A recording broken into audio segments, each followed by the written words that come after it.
Bismillahirrahmanirrahim. Assalamualaikum warahmatullahi wabarakatuh. Alhamdulillah hamdan katsiran thayyiban mubarakan fi kama yuhibbu rabbuna wa yarda. Wassalatu wassalamu ala man la nabiyya ba'da. Amma ba'd. Ahibati fillah, para siswa SMA Plus Liwaul Furqan. Alhamdulillah, kita bersyukur kepada Allah Subhanahu wa taala pada kesempatan hari ini kembali Allah memberikan kita nikmat sehingga dapat bertemu walaupun masih dengan secara online untuk melanjutkan kegiatan belajar membahas tentang usul fiqih. Mudah-mudahan apa yang akan kita kaji, apa yang akan kita pelajari bisa dengan mudah kita pahami, bisa dengan mudah kita mengerti, mendatangkan tambahan ilmu yang bermanfaat, mendatangkan keberkahan, mendatangkan kebaikan dan juga pahala.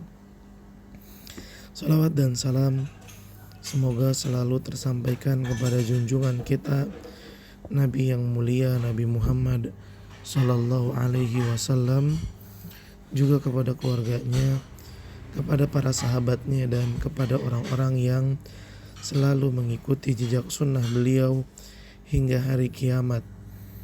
Allahumma la sahla illa ma ja'altahu sahla wa anta taj'alul hazana idza syi'ta sahla. Rabbi shrah li sadri wa yassir li amri wahlul 'uqdatam min lisani yafqahu qawli. Rabbana zidna ilman warzuqna fahman.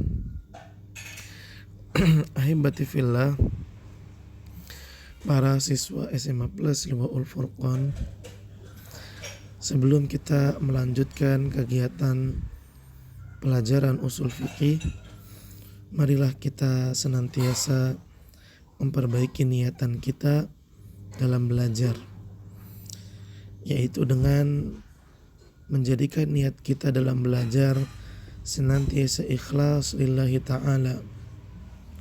Ikhlas artinya menjadikan Allah Subhanahu wa ta'ala satu-satunya tujuan dalam beribadah. Dan yang dimaksud menjadikan Allah satu-satunya tujuan dalam beribadah ialah hanya mengharapkan balasan dari ibadah yang dilakukan kepada Allah Subhanahu wa ta'ala saja. Mengharapkan balasan hanya dari Allah Subhanahu wa ta'ala saja atas ibadah yang dilakukan. Ahibati fillah, dan kita mengetahui bahwasannya ibadah akan bermanfaat, akan mendatangkan kebaikan dan juga akan mendatangkan pahala ketika ibadah dilakukan dengan niat yang ikhlas. Karena Nabi Shallallahu Alaihi Wasallam bersabda di dalam hadisnya, barang siapa yang hijrahnya karena Allah dan karena Rasulullah, maka hijrahnya itu karena Allah dan Rasulnya.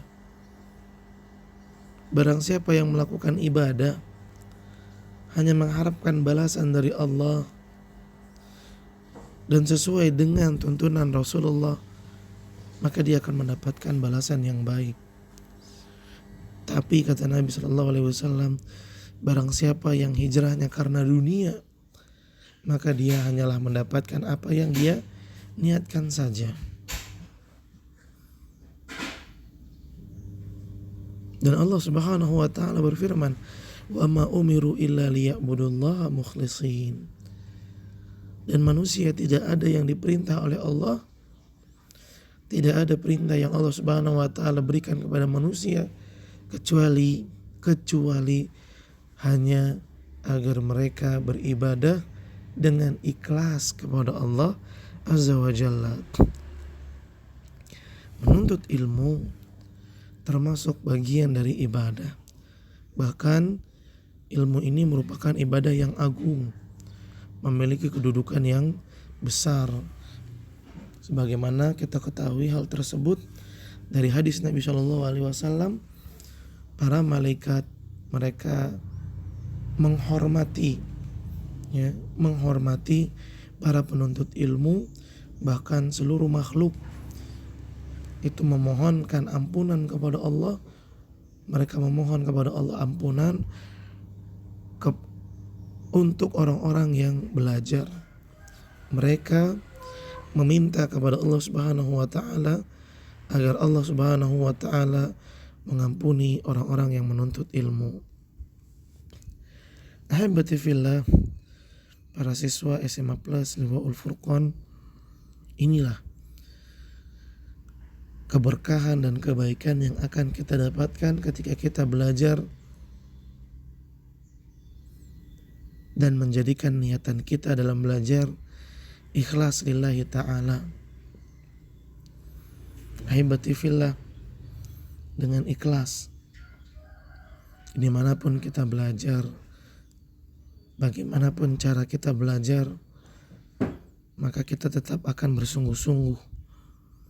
Kita akan tetap serius dan menyimak sehingga pelajaran demi pelajaran bisa kita pahami dengan baik. Pelajaran demi pelajaran mendatangkan tambahan ilmu yang bermanfaat untuk kita. Sekali lagi, Ustadz mengingatkan diri Ustadz pribadi dan kepada para tulab SMA Plus Liwaul Furqan, mari kita jaga niatan kita agar senantiasa ikhlas lillahi ta'ala.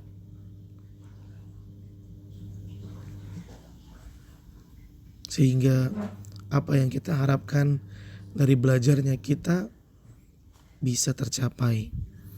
Dan kita pun menjadi orang-orang yang sukses hidupnya karena memiliki ilmu-ilmu yang bermanfaat dalam kehidupan kita. Taib. Ahibati fillah,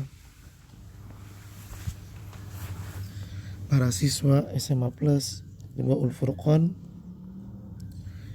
sebelum kita lanjut kepada pembahasan yang berikutnya, mari kita mengulang terlebih dahulu apa-apa yang telah kita pelajari di pertemuan pekan kemarin. Pada pertemuan pekan kemarin, kita membahas tentang bentuk-bentuk kata yang memiliki arti perintah. Bentuk-bentuk kata perintah. Yang pertama adalah fi'il amr. Semua fi'il amr adalah kata yang berbentuk perintah. Semua fi'il amr. Yang kedua adalah isim fi'il amr, yaitu kata yang bentuknya isim tapi kata tersebut digunakan untuk memerintah. Contohnya kata hayya. Hayya yang artinya mari, ini adalah isim tetapi dia digunakan untuk memerintah. Mari. Ya, memerintah kepada orang lain untuk bergerak. Ini disebut dengan isim fi'il amr. Contoh yang lainnya adalah hadari. Hadar yang artinya berhati-hatilah, waspadalah, dan masih banyak lagi. Jika kita menemukan kata dan kita mengetahui bahwa kata tersebut adalah isim yang digunakan untuk memerintah, maka ketahuilah itu adalah isim fi'il amr. Dan isim fi'il amr termasuk dari kata perintah. Kemudian yang ketiga adalah masdar yang digunakan untuk perintah. Masdar itu bisa digunakan untuk banyak hal. Penggunaan kata masdar bisa digunakan untuk beberapa hal. Di antaranya adalah untuk perintah. Contoh misalnya, Ketika seorang ustadz atau guru datang ke kelas lalu mengatakan kepada murid-muridnya, julusan ya tullab, julusan ayyuhat tullab. Julus adalah bentuk masdar dari kata jalasa yajlisu julusan. Masdar di sini digunakan oleh guru sebagai perintah. Sehingga dari kalimat julusan ayyuhat tullab artinya wahai para murid, duduklah.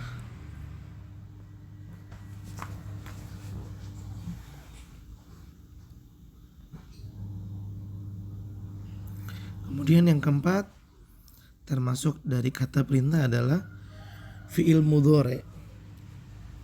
Kapan fi'il mudhari menjadi kata perintah? Nah, perlu kita perhatikan bahwasanya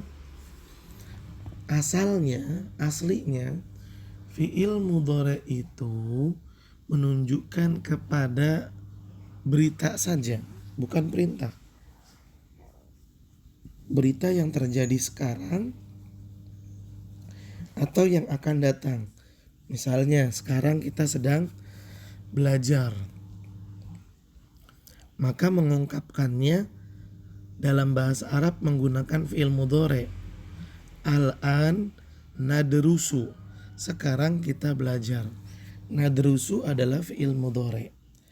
Kenapa kita menggunakan fi'il mudhari? Karena ingin menginformasikan tentang kegiatan yang sekarang sedang kita lakukan. Itu asalnya fi'il mudhari. Namun fi'il mudhari bisa berubah menjadi amr. Kapan itu fi'il mudhari menjadi fi'il amr?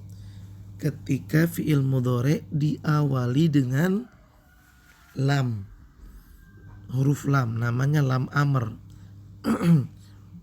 Di mana lam amr ini harokatnya kasroh, dan ketika dia bersambung dengan fi'il mudhari'nya menjadi jazm, menjadi majzum.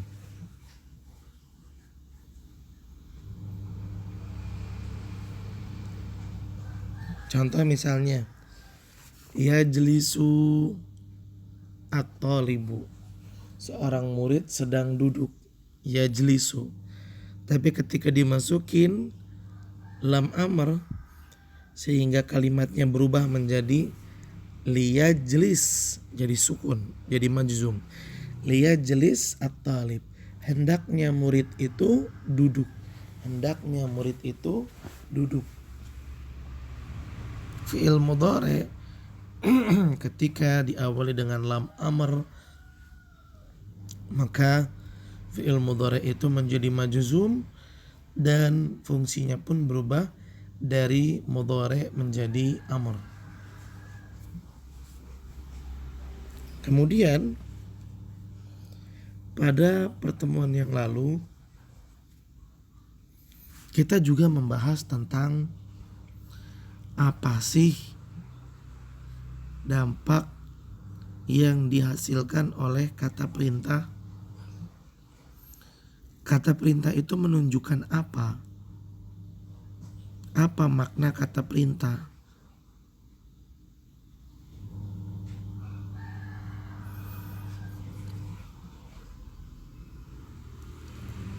Ayo. Sebelum kita masuk ke dalam pembahasan apa yang ditunjukkan, apa dampak yang dihasilkan oleh fi'il amr, perlu kita ketahui bahwa kata perintah tidak hanya terbatas pada 4 kata yang kita sebutkan tadi. Ada juga kata-kata lain yang memiliki makna perintah. Kapan itu? Yang pertama, jika suatu amalan dikatakan wajib. Contoh sabda Nabi, thalabul ilmi faridotun, menuntut ilmu itu wajib, maka menjadi perintah itu. Yang kedua, jika suatu amalan dinyatakan sunnah, ya, dinyatakan sunnah,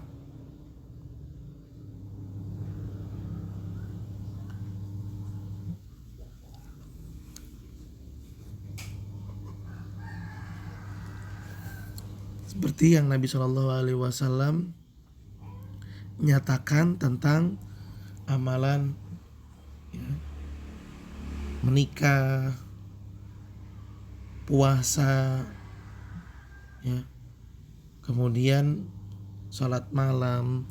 Nabi Shallallahu Alaihi Wasallam mengatakan, barang siapa yang tidak senang dengan sunnahku, tidak mengikuti sunnahku, maka dia bukanlah termasuk dari golongan aku.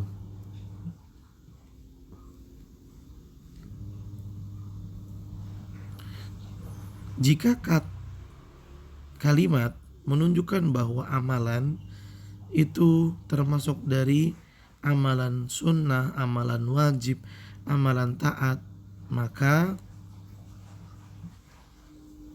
itu menunjukkan kata perintah. Itu menunjukkan kata perintah.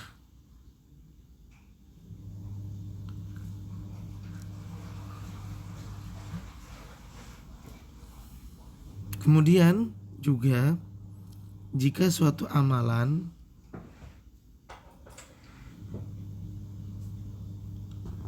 dijelaskan bahwasanya siapa yang melakukannya akan disanjung oleh Allah Subhanahu wa taala, dipuji oleh Allah Subhanahu wa taala.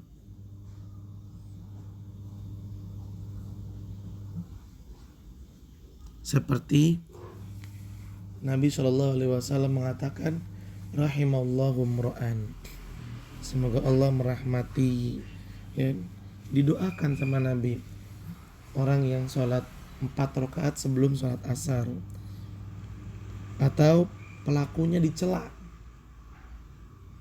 ya, pelakunya dicela, man ghosyana falaisa minna, man ghosya falaisa minna, siapa yang berbuat curang maka dia bukan termasuk golonganku.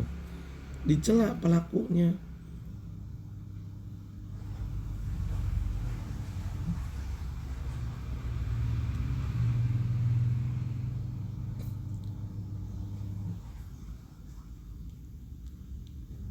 Sekali lagi, kata-kata perintah tidak hanya terbatas pada kata-kata yang kita sebutkan tadi, tapi juga terdapat jika suatu amalan dinyatakan wajib, dinyatakan sunnah, dinyatakan termasuk amalan ketaatan, pelakunya dipuji, orang yang meninggalkannya ya diancam hukuman, maka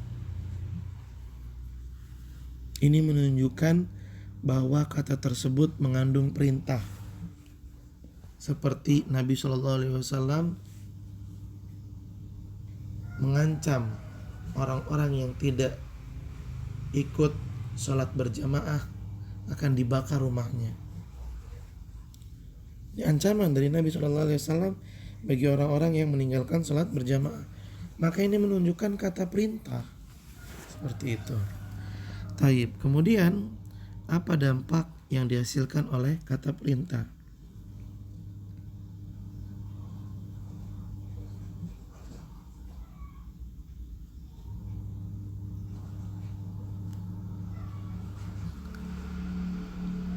Dampak yang ditunjukkan dari kata perintah adalah 1. Kewajiban melaksanakan apa yang diperintahkan. Apa sih artinya wajib? Wajib seperti yang kita telah pelajari, jika dilakukan dapat pahala, jika ditinggalkan berdosa. Itu wajib.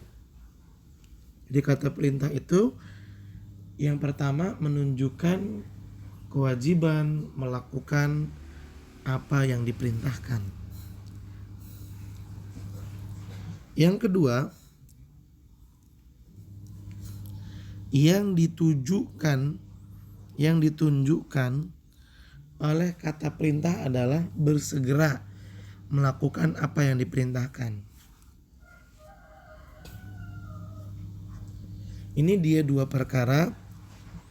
hal yang ditunjukkan oleh kata perintah. Yang pertama, kewajiban melakukan apa yang diperintahkan. Yang kedua, bersegera melakukan apa yang diperintahkan.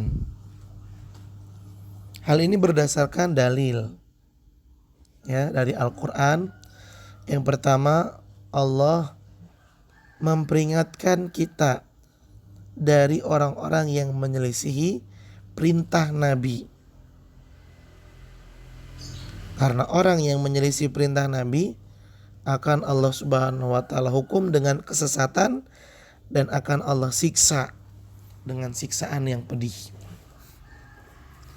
Ahibati fillah, perlu kita pahami bahwasanya hukuman itu tidak akan Allah sebutkan kecuali pada perkara yang wajib. Karena kalau perkara yang disebutkan sunnah, jika seseorang meninggalkannya, maka dia tidak terancam hukuman. Tapi jika suatu perbuatan diperingati, orang-orang yang meninggalkannya akan mendapatkan hukuman, maka perbuatan tersebut adalah perbuatan yang wajib.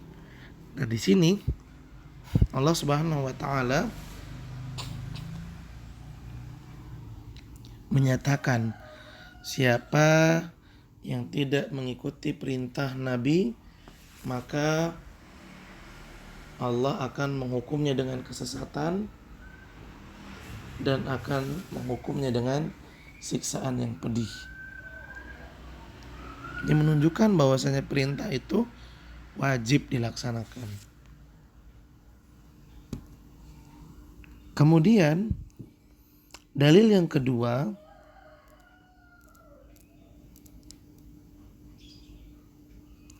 Allah Subhanahu wa taala berfirman, "Fastabiqul khairat." Bersegeralah melakukan kebaikan. Semua perintah, ini perlu kita pahami, semua perintah dalam ajaran Islam itu baik semuanya, nggak ada yang nggak baik. Di sini Allah mengatakan bersegera mengerjakan kebaikan. Perintah Islam semuanya baik. Allah bilang bersegera melakukan kebaikan. Artinya dalam melaksanakan perintah Islam hendaklah kita bersegera. Kenapa? Karena perintah Islam itu baik, maka segeralah melakukan kebaikan. Dari kedua dalil ini maka kita bisa memahami bahwa perintah itu menunjukkan kepada kewajiban dan bersegera. Agar lebih meyakini bahwa perintah itu hendaknya segera dilaksanakan, kita harus memahami bahwa ketika perintah tidak segera dilaksanakan, maka hal tersebut akan mengakibatkan keburukan.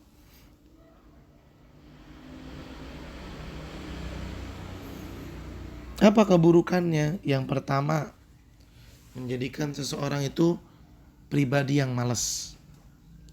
Yang kedua, kalau perintah ditunda, dikhawatirkan datang perintah yang lain lagi. Yang satu belum dikerjakan, udah datang yang lain. Sehingga perintah demi perintah pun semakin menumpuk, dan ketika semakin banyak, seseorang semakin merasa berat menjalankannya. Jadi ketika mendapatkan satu perintah langsung laksanakan. Dan juga karena dengan segera melaksanakan perintah akan menjadikan seseorang lebih cepat menghilangkan beban dan tuntutan dari dirinya. Kalau orang sudah melaksanakan kewajiban di awal waktu, maka seolah-olah pundaknya itu sudah terbebas dari tuntutan kewajiban, sehingga dia ringan, pengen ngelakuin apa saja pun ngerasa aman dan tenang. Tapi ketika orang menunda kewajiban, misalnya sholat zuhur, dientar-entar, ketika dia ingin melakukan ini, ingin melakukan itu, seolah ada yang mengganjal, aduh belum sholat zuhur, jadi gak nyaman. Taib. Itu dia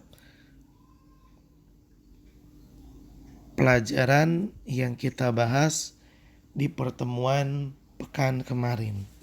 Baik, selanjutnya kita masuk ke dalam pembahasan yang baru. Apa pembahasan baru kita dalam usul fikih?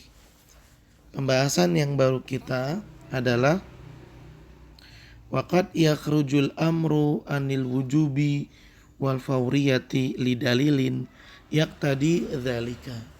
Penulis mengatakan dalam beberapa kondisi, dalam beberapa konteks kalimat, kata perintah itu bisa tidak menunjukkan kepada kewajiban dan bersegera.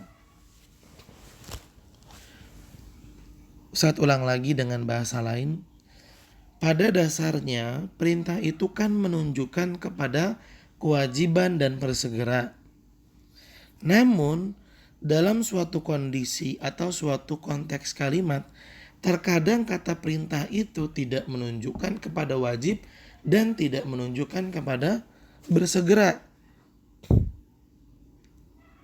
Kapan kata perintah tidak menunjukkan kepada kewajiban dan bersegera? Yaitu ketika dalam konteks kalimat ada kata keterangan yang menunjukkan bahwa perintah di situ tidak menunjukkan pada kewajiban dan bersegera.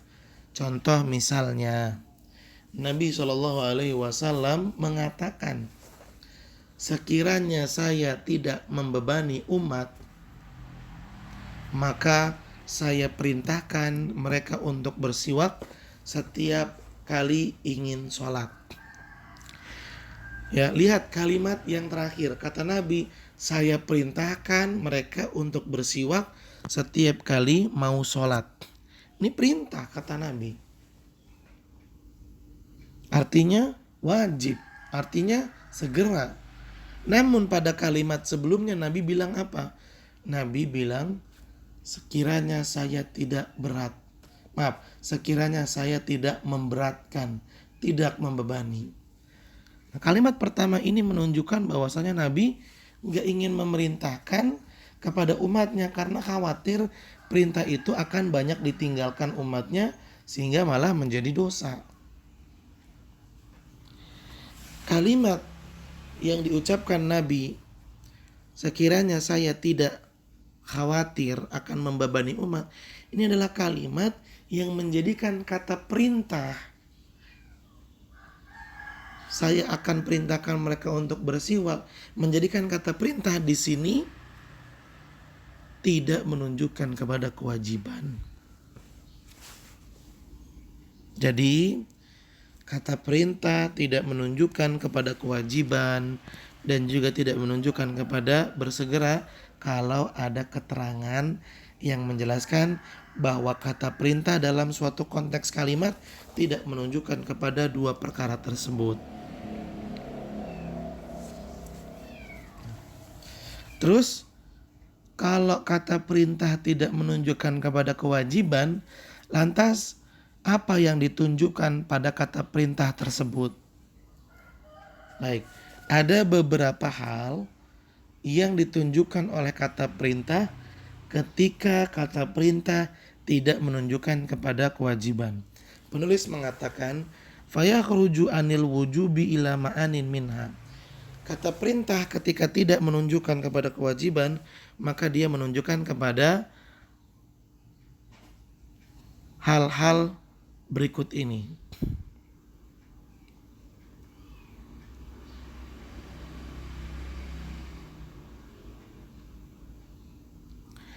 Al-awwalu, yang pertama, an-nadab,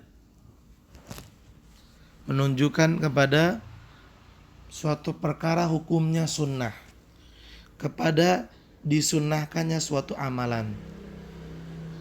Kaqaulihi ta'ala, seperti firman Allah Subhanahu wa ta'ala, wa ashhidu idza tabayatum. Jika kalian melakukan transaksi jual beli, hendaknya kalian mendatangkan para saksi. Kalau kita pengen jual beli nih, contoh jual beli rumah, jual beli tanah, maka hendaknya kita menghadirkan saksi dalam transaksi jual beli tersebut. Ayat ini mengandung kata perintah. Perintah untuk menghadirkan saksi dalam jual beli. Nah, hukum asalnya perintah adalah kewajiban. Harus berarti. Namun ada dalil dari sunnah yang menunjukkan bahwa kata perintah dalam ayat ini tidak menunjukkan kepada kewajiban. Apa dalil yang menyatakan bahwa kata perintah dalam ayat ini tidak menunjukkan kepada kewajiban? Dalilnya adalah Nabi sallallahu alaihi wasallam ishtara farasan min a'rabi. Nabi pernah beli kuda dari seorang Arab Badui, orang Arab desa.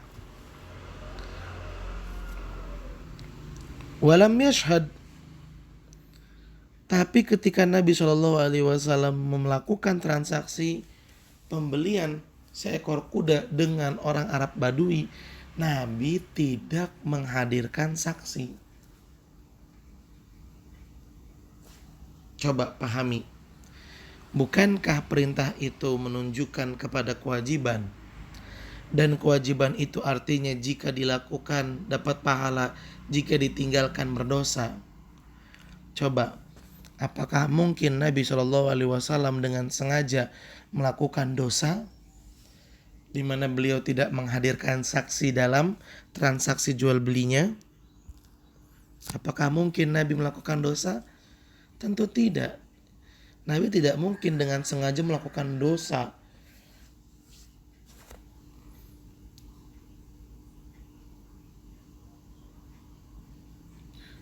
Maka ini menunjukkan bahwasanya Nabi menjelaskan kepada kita lewat amalannya perintah yang Allah sebutkan dalam Al-Quran untuk menghadirkan saksi dalam jual beli.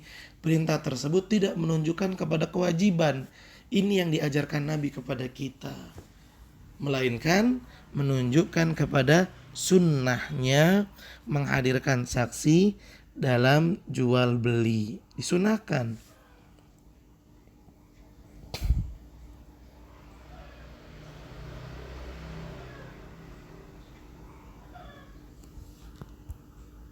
Di sini ada permasalahan yang tidak disebutkan dalam kitab Al-Usul min Ilmil Usul. Yang perlu kita pahami juga nih ya ikhwan. Apa permasalahan tersebut? Jika ungkapan bertabrakan, berbeda dengan apa yang dilakukan. Ungkapan Allah mengatakan wajib, ungkapan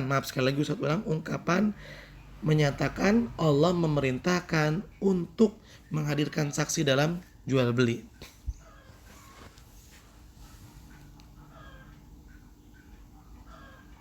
Tapi dalam tindakan Nabi tidak menghadirkan saksi dalam jual beli. Berarti kan ungkapan berbeda dengan perbuatan. Jika terjadi yang demikian,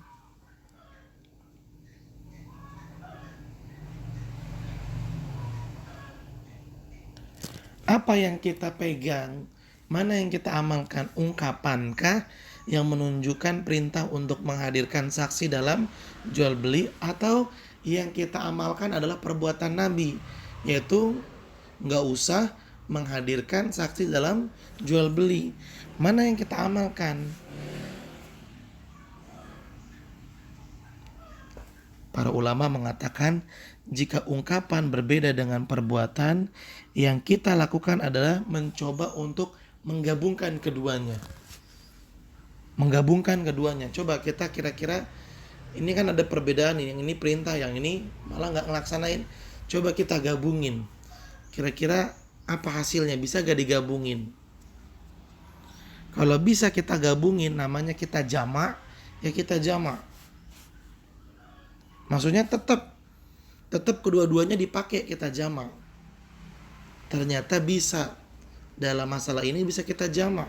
Masih ada perintahnya, tapi boleh ditinggalkan. Apa itu berarti? Masih dianjurkan untuk melakukan, tapi nggak apa-apa kalau ditinggalkan. Apa itu berarti? itu artinya sunnah. Ya, sunnah kan kalau misalnya dilakukan dapat pahala dan termasuk perintah juga, tapi kalau tidak dikerjakan maka tidak berdosa. Artinya kita bisa menggabungkan. Jika tidak bisa kita gabungkan, ya, jika tidak bisa kita gabungkan, maka kita harus memilih salah satunya. Mana yang lebih kuat?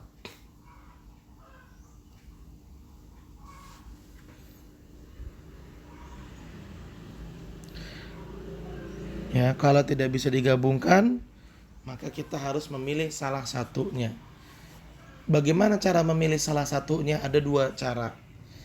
Memilih salah satu dengan cara namanya menghapus hukum yang sebelumnya dan mengambil hukum yang berikutnya. Contoh, Nabi pernah melarang untuk ziarah kubur, nggak boleh datang ke kuburan.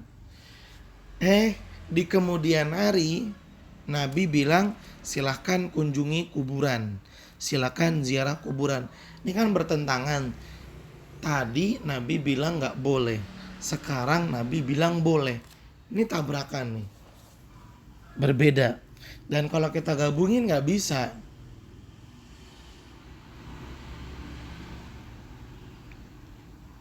Lantas apa yang kita lakukan? Kita lihat dengan cara menghapus dalil yang sudah lama dan mengambil dalil yang baru. Dalil yang lama adalah dalil yang melarang, berarti dihapus. Dalil yang baru adalah dalil yang memerintahkan, berarti kita ambil yang itu. Cara yang kedua dengan melihat dalil-dalil lain lagi. Ini dalil ini bilang nggak boleh, dalil ini bilangnya boleh. Nggak bisa digabung dan kita nggak tahu mana nih yang datang duluan, mana yang datang belakangan. Kita tidak tahu, sehingga kita tidak bisa menghapus yang datang duluan dan tidak bisa beramal dengan yang datang belakangan. Kita nggak tahu. Apa yang kita lakukan? Kita mencari dalil-dalil lain yang menguatkan salah satu dari dua dalil yang berbeda ini. Ternyata kita dapatkan dalil yang melarang lebih dikuatkan oleh dalil-dalil yang lainnya. Berarti kita mengamalkan dalil yang melarang, seperti itu. Ya. Mudah-mudahan bisa dipahami. Sekali lagi, kalau kita menemukan ada dua dalil berbeda, apa yang kita lakukan?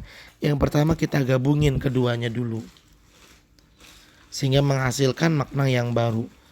Tapi kalau keduanya tidak bisa digabungkan, maka kita hapus yang datang duluan dan kita ambil yang datang belakangan. Kalau kita tahu ya mana yang datang duluan, mana yang datang belakangan. Kalau nggak bisa digabung dan nggak bisa dihapus mana yang datang duluan dan diambil mana yang datang belakangan, maka kita cari dalil di luar dari dalil-dalil yang berbeda ini. Kita cari dalil-dalil lain. Apakah ada dalil yang menguatkan salah satu dari dua dalil yang berbeda?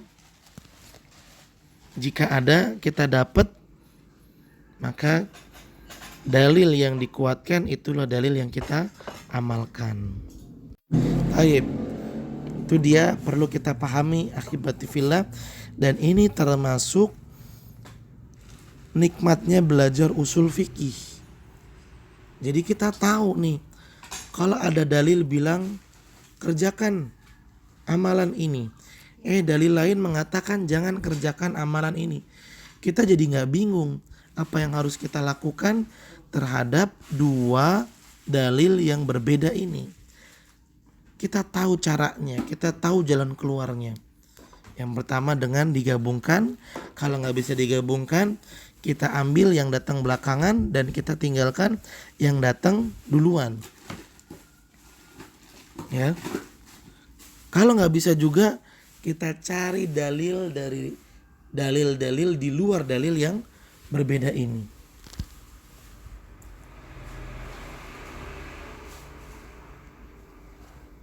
Baik, mudah-mudahan bisa dipahami.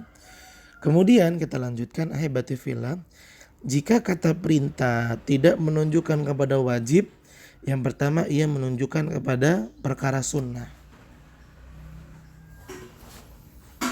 Itu yang pertama. Yang kedua, ternyata kata perintah jika tidak menunjukkan kepada wajib, ia selain menunjukkan kepada sunnah juga menunjukkan kepada mubah, bolehnya suatu amalan. Atsani al-ibahatu, yang kedua adalah mubah kata penulis. Wa aktsaru ma yaqa'u dzalika idza warada ba'dal hadar. Dan kata perintah menunjukkan kepada bolehnya melakukan suatu amalan.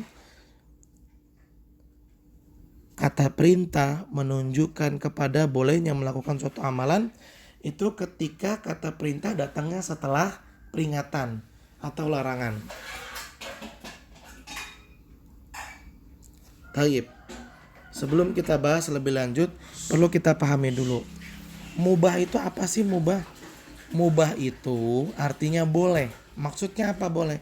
Maksudnya jika suatu amalan dilakukan, hukumnya boleh, nggak dapat pahala, ya boleh aja dilakukan. Kalau ditinggalkan juga boleh-boleh aja, nggak dapat dosa. Contohnya olahraga, makan, tidur, itu amalan yang mubah.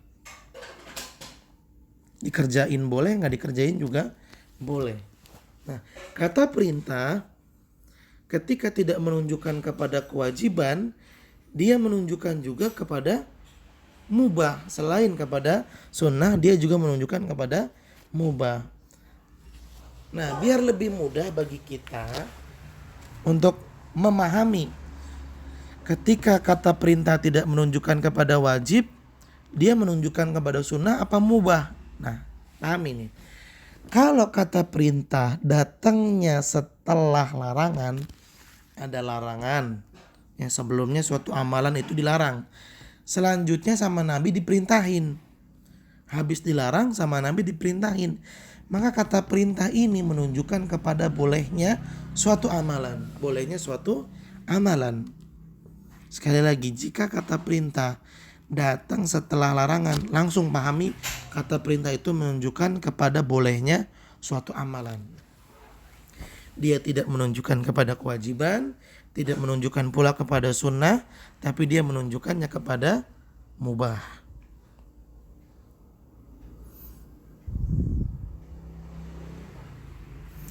Au wujuban, au jawaban, sekali lagi kata penulis, au jawaban lima yatawaham annahu mahdur.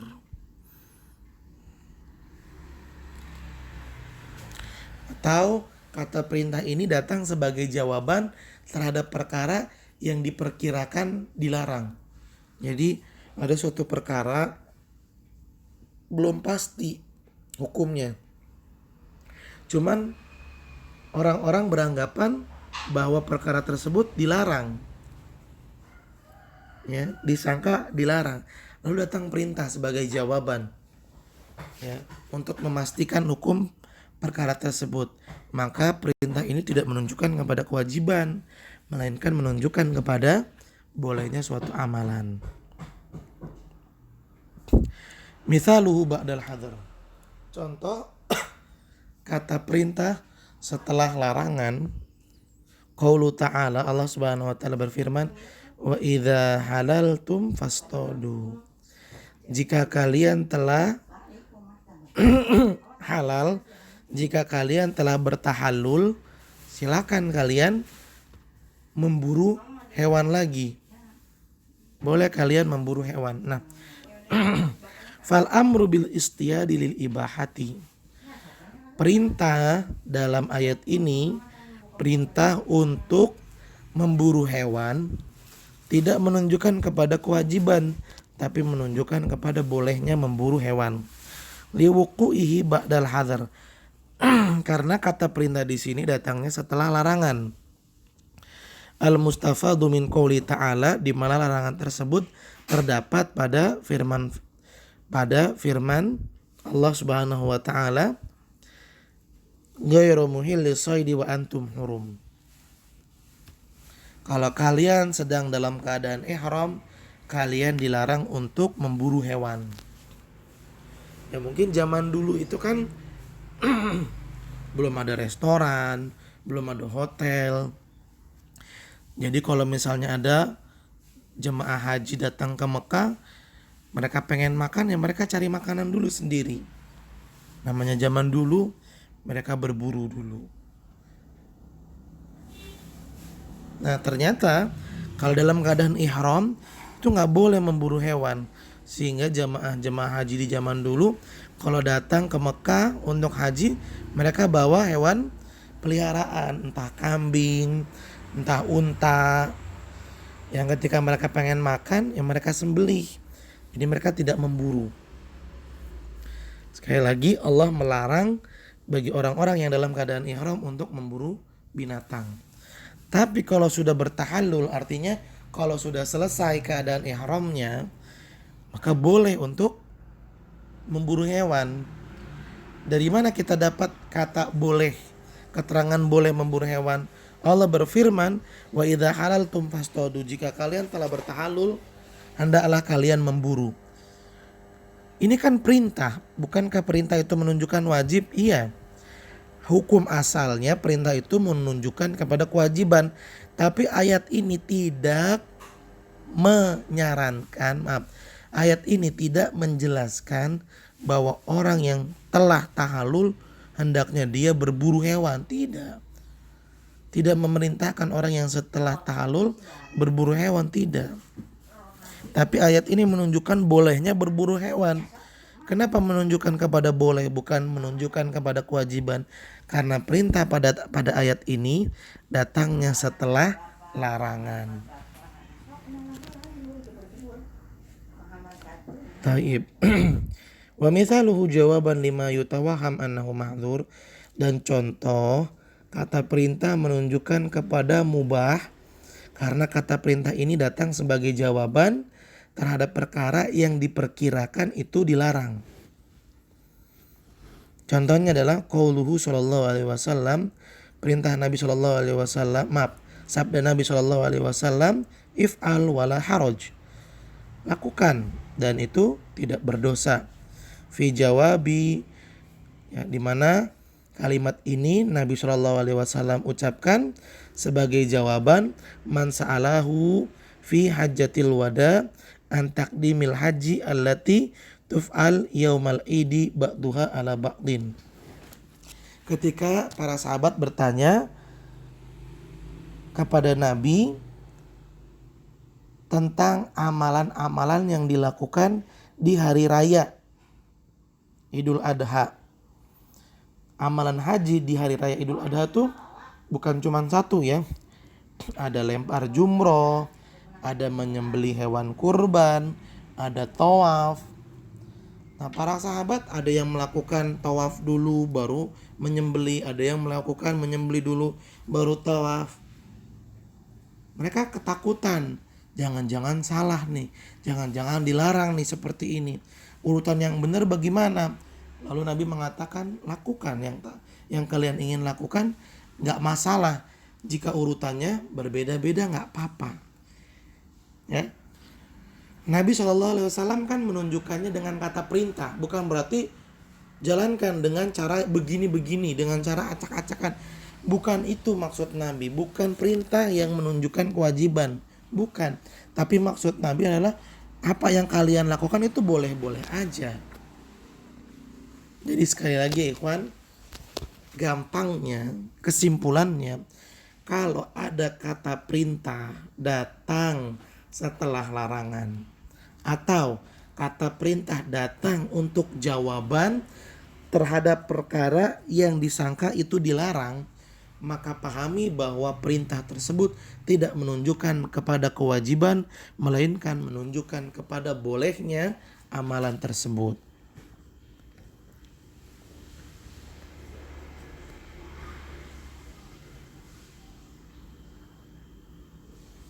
Taib, ahibati fillah, para siswa SMA Plus Liwaul Furqan. Kemudian yang ketiga, yang berikutnya, ya, kata perintah juga terkadang menunjukkan kepada tahdid, ancaman. Dia tidak menunjukkan kepada kewajiban, tidak menunjukkan kepada sunnah, tidak menunjukkan kepada mubah, tapi menunjukkan kepada tahdid, ancaman. Kaqaulihi ta'ala, seperti firman Allah Subhanahu wa taala, i'malu ma syi'tum. Lakukan yang pengen kalian lakukan, terserah. Innahu bima ta'maluna basir. Tapi ketahuilah Allah itu Maha tahu, Maha melihat. Ayat ini kan menunjukkan perintah ya, lakukanlah. Oh, berarti kita wajib melakukan apa yang kita pengen. Bukan itu maksudnya. Ya, perintah dalam ayat ini tidak menunjukkan kewajiban untuk melakukan apapun yang kita pengen, terserah. Enggak. Karena ayat ini ditutup dengan firman Allah, ketahuilah sesungguhnya Allah Maha melihat apa yang kamu kerjakan.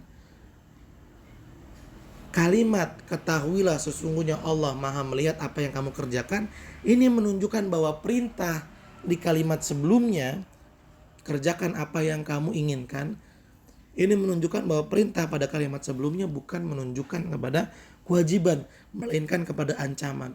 Ya udah sono, kalau misalnya kalimat tadi bisa kita terjemahkan, ya udah sono, kerjain yang kamu mau, tapi ingat Allah akan melihat apa yang kamu kerjakan.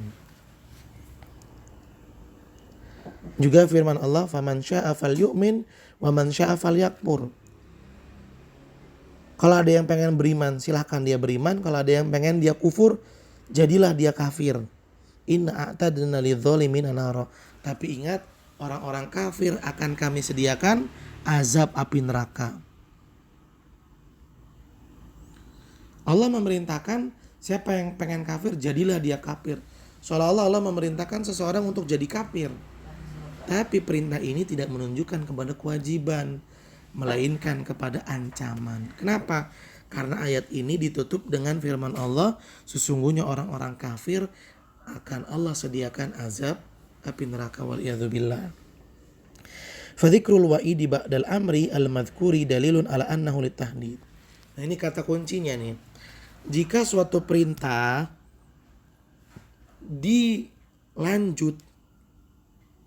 jika kata perintah dilanjut dengan ancaman,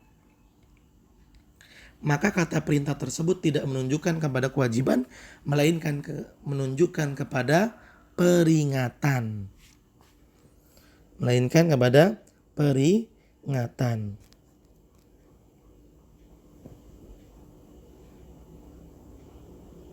Jadi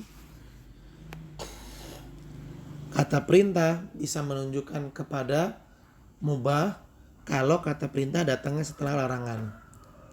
Jika kata perintah dilanjut dengan ancaman, maka kata perintah tersebut menunjukkan kepada ancaman, kepada peringatan. Taib ahibati fillah. Kemudian yang berikutnya, kata perintah dalam beberapa konteks tidak menunjukkan kepada bersegera, tapi menunjukkan kepada bolehnya ditunda perintah tersebut. Kapan? Insya Allah pembahasannya kita akan kaji di pertemuan yang berikutnya. Baik ahibati fillah, mungkin sampai di sini jumpa kita pada kesempatan kali ini, mudah-mudahan bermanfaat apa yang kita bahas. Silakan dicatat apa yang penting dan ditanyakan jika ada yang kurang paham. Semoga Allah memberikan kita tambahan ilmu yang barokah. Terima kasih banyak atas perhatiannya. Mohon maaf apabila ada kekurangan dan kesalahan. Yuk kita tutup dengan membaca doa kafaratul majlis. Subhanakallahumma wa bihamdika asyhadu an la ilaha illa anta astaghfiruka wa atubu ilaik. Billahi taufiq wal hidayah. Assalamualaikum warahmatullahi wabarakatuh.